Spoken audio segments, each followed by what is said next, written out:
Hello students, welcome to study English grammar. Today we will study about subject and predicate. Subject and predicates are two parts of a complete sentence. एक complete sentence के ये दो parts हैं, subject and predicate. जो subject होता है वो doer of the action होता है, action को करने वाला, जिसको हम हिंदी में कर्ता भी कहते हैं। जो क्रिया करेगा, जो क्रिया करता है उसे हम क्या बोलते हैं? सब्जेक्ट। और क्रिया को बताने वाला, कर्ता क्या कर रहा है इस चीज़ को बताने वाले को हम क्या बोलते हैं? प्रेडिकेट। मतलब ये हमेशा क्या करेगा? It tells about what the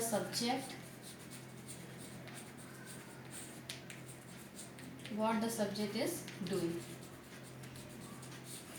जो प्रेडिकेट है, सब्जेक्ट क्या कर रहा है उसको बताता है, उसे हम क्या बोलते हैं? प्रेडिकेट।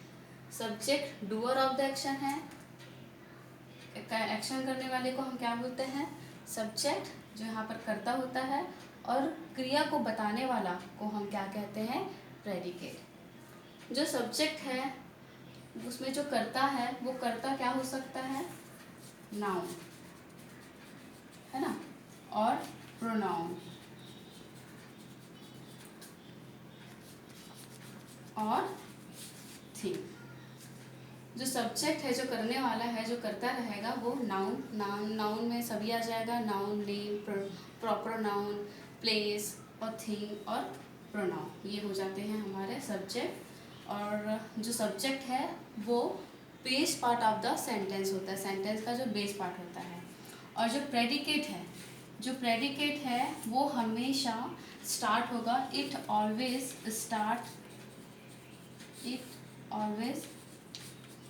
Start from verb. मतलब अगर सेंटेंस में जहाँ वर्ब स्टार्ट हो जाएगा, जहाँ से वर्ब स्टार्ट होगा वहाँ से प्रेडिकेट स्टार्ट हो जाएगा।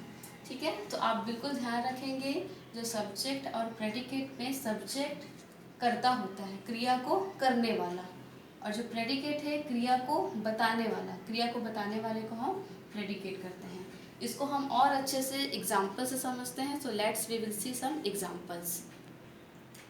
एग्जाम्पल्स में जो first example is sugar is sweet. जो सुगर है, sugar is a noun here. Noun means sugar is a thing, so ये नाउन है। तो ये जो नाउन है, ये नाउन हमारा क्या हो जाएगा? सब्जेक्ट। ये हमारा क्या हो जाएगा?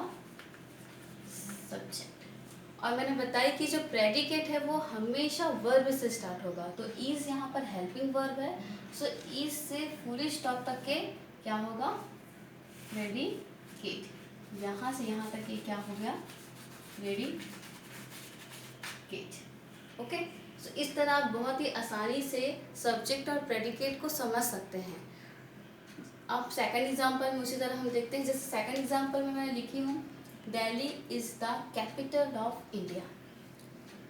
अब बिल्कुल ध्यान रखें कि जहाँ से वर्ब स्टार्ट होता है वो प्रेडिकेट है, और वर्ब से पहले हमारा क्या होगा? सब्जेक्ट। तो हेल्पिंग वर्ब अगेन आपको यहाँ पर दिख रहा है, इस से स्टार्ट है, तो इस से पहले हमारा क्या है? दिल्ली। तो दिल्ली क्या हो गया? प्लेस, और प्लेस है करके ये क्या हो गया हमारा? सब्जेक्ट। और इस से लेकर इंडिया तक के फुल स्टॉप तक के हमारा क्या हो जाएगा? ये प्रेडिकेट। ठीक है, तो ये हो गया subject. Delhi is the capital of India. Subject के बारे में बताया जा रहा है कि ये इंडिया का कैपिटल है।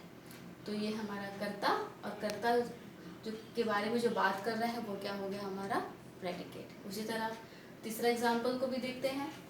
The peacock is our national bird. अब आप देखेंगे बेटा, हमेशा ध्यान रखेंगे इस चीज़ का कि हमको हेल्पिंग वर्ब से पहले जो रहेगा वर्ड्स वो हमेशा क्या होगा? हमारा सब्जेक्ट। आप हेल्पिंग वर्ब से भी पहचान सकते हैं। तो हेल्पिंग वर्ब से क्या है? द पीकॉक, मोर, है ना। सो ये क्या हो गया हमारा? सब्जेक्ट। और इज अवर नेशनल बर्ड से तक के ये क्या हो गया हमारा? प्रेडिकेट। तो इस तरह आप सब्जेक्ट और प्रेडिकेट को अंडरलाइन कर सकते हैं। मोस्टली ये क्वेश्चंस पूछा जाता है कि अंडरलाइन द सब्जेक्ट और प्रेडिकेट, तो बिल्कुल ध्यान रखेंगे। सब्जेक्ट हेल्पिंग वर्ब से पहले वाले को हम क्या कहते हैं, सब्जेक्ट, और हेल्पिंग वर्ब से फुल स्टॉप तक के हमारा क्या रहेगा, प्रेडिकेट। फोर्थ एग्जांपल है, जैसे यहाँ पर लिखा है Mohan's younger sister is an intelligent girl. बच्चे मोस्टली यहाँ कंफ्यूजन होते हैं यहाँ पर, क्योंकि नाम लिखा हुआ है यंगर सिस्टर, तो कभी कभी लोग नाम को देखकर बस नाम में ही अंडरलाइन लगा देते हैं। तो ऐसा आपको नहीं करना है। आपको ध्यान रखना है जब तक के हेल्पिंग वर्ब या मेन वर्ब आपको नहीं दिखे। जैसे हम यहाँ पर देख रहे हैं मोहन्स यंगर सिस्टर इज, तो आपको इज यहाँ दिख गया। इज क्या है, हेल्पिंग वर्ब। सो हेल्पिंग वर्ब से पहले जो यहाँ लिखा हुआ है मोहन्स यंगर सिस्टर, सो मोहन्स यंगर सिस्टर तक आपका क्या हो जाएगा, सब्जेक्ट। ये हमारा क्या हो गया, सब्जेक्ट। और इज से लेकर इन इंटेलिजेंट गर्ल तक ये हमारा क्या हो जाएगा, ये प्रेडिकेट। सो आपको कंफ्यूज नहीं होना है। अगर नाउन में ग्रुप ऑफ वर्ड्स आ जाए, नाउन फ्रेज आ जाए, तो आपको बिल्कुल ध्यान रखना है कि हेल्पिंग वर्ब से पहले जो दिया रहेगा वो आपका क्या रहेगा, सब्जेक्ट, और हेल्पिंग वर्ब से फुल स्टॉप तक क्या आपका क्या रहेगा, प्रेडिकेट। ठीक है। तो इसी तरह एक लास्ट एग्जांपल है, जैसे यहाँ पर अगेन दो नाम है, Rahul and Rohit are playing cricket, है ना, Rahul and Rohit are playing cricket. फिर यहाँ पर भी ऐसे कंफ्यूज नहीं होना है, राहुल एंड रोहित, और हेल्पिंग वर्ब हमारा क्या है, आर। सो आर से पहले जो भी आपको वर्ड्स लिखा रहेगा, चाहे वो एक वर्ड हो या मोर देन वन वर्ड्स, अगर एक से ज़्यादा होगा तो भी वो क्या होगा, हेल्पिंग वर्ब पहले जो दिया रहेगा वो क्या रहेगा आपका, सब्जेक्ट, और हेल्पिंग वर्ब से फुल स्टॉप तक के क्या रहेगा आपका, प्रेडिकेट।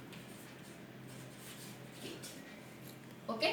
तो इस तरह से आप सब्जेक्ट और प्रेडिकेट को समझ सकते हैं, आइडेंटिफाई बहुत आसानी से कर सकते हैं। आपको बिल्कुल ध्यान रखना है कि हेल्पिंग वर्ब से पहले जो वर्ड दिया रहेगा वो आपका सब्जेक्ट होगा, और हेल्पिंग वर्ब से फुल स्टॉप तक के आपका क्या रहेगा, प्रेडिकेट। आई थिंक आप लोगों को बहुत अच्छे से सब्जेक्ट और प्रेडिकेट समझ आया होगा। So keep practice in your home. Thank you.